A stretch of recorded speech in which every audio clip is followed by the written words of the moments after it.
কেমন হয় যদি দেশি লতা দিয়ে দেশি চিংড়ি মাছ দিয়ে কাঁঠালের বিচি দিয়ে রান্না করা হয় বলেন? হ্যালো, শোভা লাভস কুকিং এ আপনাদের সবাইকে স্বাগতম। চলে আসলাম আবারও নতুন একটি রেসিপি নিয়ে।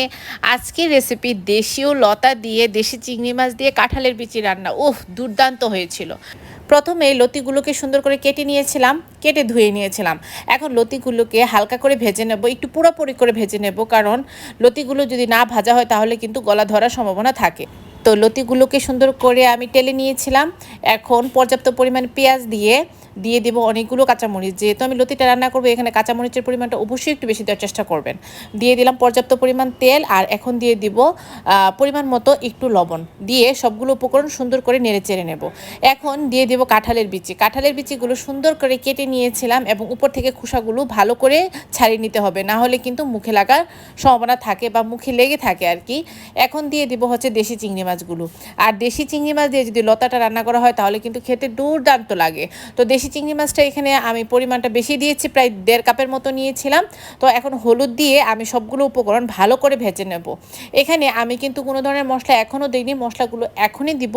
তো প্রথমেই হলুদ আর লবণ আর পেঁয়াজ দিয়ে কাঁঠালের বিচি আর চিংড়ি মাছগুলোকে ভালো করে আমি নেড়ে চেড়ে একটু কষিয়ে নিলাম আর কি। এখন দিয়ে দিলাম পর্যাপ্ত পরিমাণের মতো রসুন বাটা। রসুন বাটা এখানে আমি প্রায় 2 চামচের মতো দিয়েছি।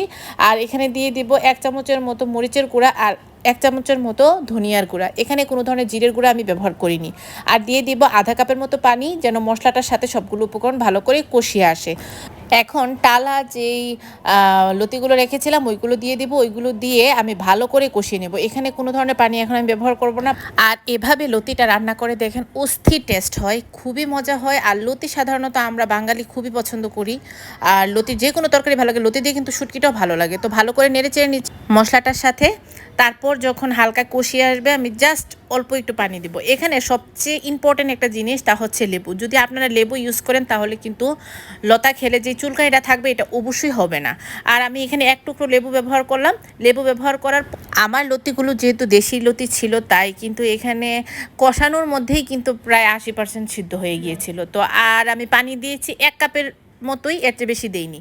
তো 1 কাপের মতো দিয়ে ঢাকনি দিয়ে ঢেকে দিয়েছিলাম। একদমই সুন্দর করে কষিয়ে গিয়েছে, প্রায় 10 মিনিট লেগেছিল।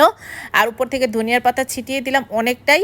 আর এখন হয়ে গিয়েছে আমার লতি দিয়ে কাঁঠালের বিচি দিয়ে দেশি চিংড়ি মাছ। কেমন হয়েছে অবশ্যই কমেন্টস করতে কেউ ভুলবেন না।